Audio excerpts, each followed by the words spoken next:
नमस्कार दोस्तों आप सबको पता है राजस्थान में सरपंचों के चुनाव आ गए ऐसे समझो, जिसके अंदर तारीख घोषित हो चुकी है। अब आपके मन में ये सवाल आ रहा होगा कि कौन कौन चुनाव लड़ सकता है, उसके बाद बहुत सारे ऐसे सवाल होंगे जो आप कड़वे से कड़वे होंगे जो आपको पता ही नहीं है, और पता है तो भी कंफ्यूजन है कि ये है हो सकता है ये नहीं हो सकता। तो उसके बारे में सारे सवालों के जवाब है जो इस वीडियो के अंदर मिलेंगे आपको। तो इसके लिए आपको इसके अलावा और भी कोई न्यूज चाहिए आपको, तो समय समय पे जानकारी हम आपको OR जाट नाम से ग्रुप है अपना, जो ग्रुप डिस्क्रिप्शन लिंक दे रहा हूं उस पर क्लिक करो, जाके उस ग्रुप में जुड़ जाओ ताकि आपको हर एक जानकारी वहां पे उपलब्ध हो जाएगी समय समय पे। ठीक है, तो इसके अंदर सारी जानकारी मैं आपको उपलब्ध करवाने वाला हूं। आपके सामने है राजस्थान पंचायती निकाय चुनाव के बारे में, जिसके अंदर राजस्थान में पूरा नोटिफिकेशन जारी हो चुका है। हाईकोर्ट ने आपको समय सीमा दे दी है और इसके अंदर टाइमलाइन जारी कर दी है कि ओबीसी आयोग रिपोर्ट से पहले उसके बाद की बोर्ड आरक्षण जो आपकी तय होना है, और फिर अंतिम प्रकाशन हो जाएगा कि क्या होगा, कब होगा, नामांकन कब होगा, मतदान कब होगा, सारी चीजें आपके सामने आ जाएगी। और जो नए बदलाव होंगे, नए नियम आए हैं, वो सारी चीजें आपके सामने पेश करने वाला हूँ। दूसरों की मैं बात करूं यहाँ पे राजस्थान में सरपंच चुनाव को लेकर पूरा नोटिफिकेशन को, तो इसके अंदर पंचायत सरपंच पंचायत समिति और जिला परिषद चुनाव की अंतिम अधिसूचना भी अभी जारी नहीं हुई है, लेकिन जैसी जारी होती है मैं आपको बता दूंगा। नेक्स्ट बात करूं आपको चुनाव टाइमलाइन को लेके, तो यहाँ पे 5 अगस्त तक की आपकी ओबीसी आयोग रिपोर्ट आ जाएगी। 15 अगस्त को आरक्षण की लॉटरी खुल जाएगी। 17 अगस्त को नगर निकाय की चुनाव की अधिसूचना जारी कर दी जाएगी और सितंबर को आपकी नगर निकाय चुनाव की मतदान प्रक्रिया शुरू होने की संभावना है। और यहाँ पे 23 सितंबर को आपकी पंचायती जो राज्य चुनाव की सरपंच प्रतिनिधि जिला परिषद अधिसूचना प्रस्तावित हो जाएगी। सितंबर और अक्टूबर के अंदर चुनाव के चरणबद्ध तरीके से संपन्न हो जाएगा।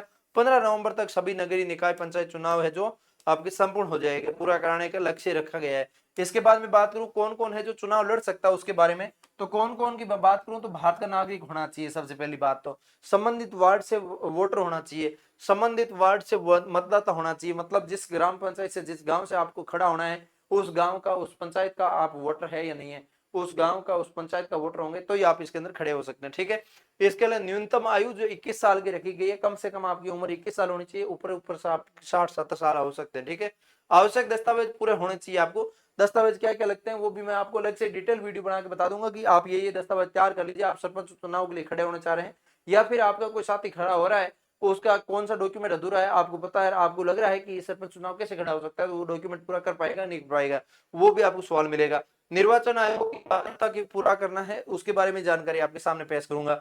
इसके अलावा मैं बात करूं सरपंच जो ग्राम पंचायत मतदाता होना चाहिए, आयु 21 वर्ष हो, और इसके अलावा मैं आपको बात करूं कि मतदाता सूची में शामिल होना चाहिए, अन्य कानूनी योजना जो पूरी करता हो तब आपके इसके अंदर आवेदन कर सकता है।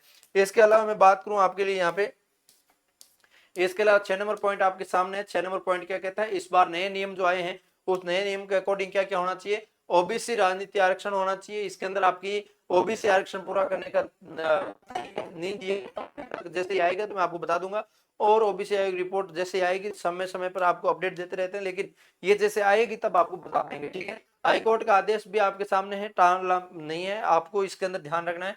और ओबीसी आरक्षण पर बड़ी अपडेट जो आएगी उस समय आपको पता चलेगा कि वो ओबीसी आरक्षण आ रहा है, और 5 अगस्त तक रिपोर्ट आ जाएगी। उस रिपोर्ट के आधार पर आपको सारी जानकारी समझ में आ जाएगी। ठीक है, राज्य सरकार ने क्या कहा है इसके बारे में देखना है तो आपको देखिएगा, राजस्थान सरकार हाईकोर्ट ने कहा है चुनाव कराने के पीछे नहीं हट सकते और आरक्षण की प्रक्रिया पूरी करनी है बिना रोके। किसी 15 नवंबर चुनाव पर कराने के आदेश है जो दिया है हाईकोर्ट ने आपके सामने है, और आदेश भी जारी हो चुका है आपके सामने। ठीक है, अब मैं आपके यहाँ पे जो है आपके सामने है 11 नंबर 10 नंबर रखता हूँ।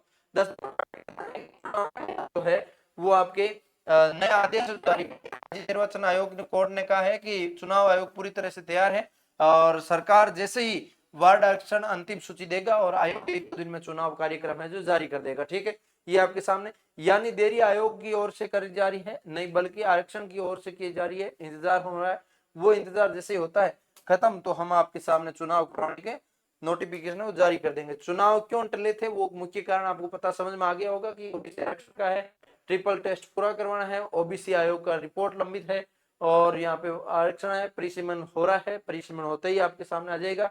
अब 5 अगस्त ज्यादा दूर नहीं है। ठीक है, अब आगे क्या करना होगा, तो ओबीसी आयोग आएगी, आरक्षण होगा, इसके बाद ये सारी चीजें निष्कर्ष निकलेगा, उसके बाद आपके 15 नवंबर तक चुनाव प्रक्रिया पूरी कराने का टारगेट लिया गया है। ठीक है, अब इसके अंदर आपको कोई टेंशन लेने की बात है ही नहीं, आपके सामने चुनाव है और मैंने आपको सारी जानकारी दे दी है। 24 जुलाई 2026 तक उपलब्ध नवीनतम अपडेट के अकॉर्डिंग मैंने आपको सारी जानकारी आपके सामने कर दी है। अभी भी किसी को ऐसा लग रहा है कि इसके अकॉर्डिंग कमी रह गई तो ये आप चीजें काफी सारी डिस्कस के अकॉर्डिंग पढ़ सकते हैं, बाकी चीजें मैं आपके सामने लेके आया हूँ।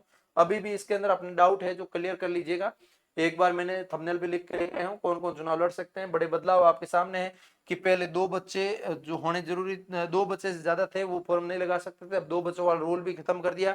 ये भी एक बड़ी अपडेट जो आपके सामने है। तो आप इसके अंदर फटाफट से देखिएगा, पूरी वीडियो के अंदर मैंने पूरी डिटेल एक्सप्लेन करके बता दी। कभी किसी को डाउट लगा तो मुझे कमेंट करके बताइएगा।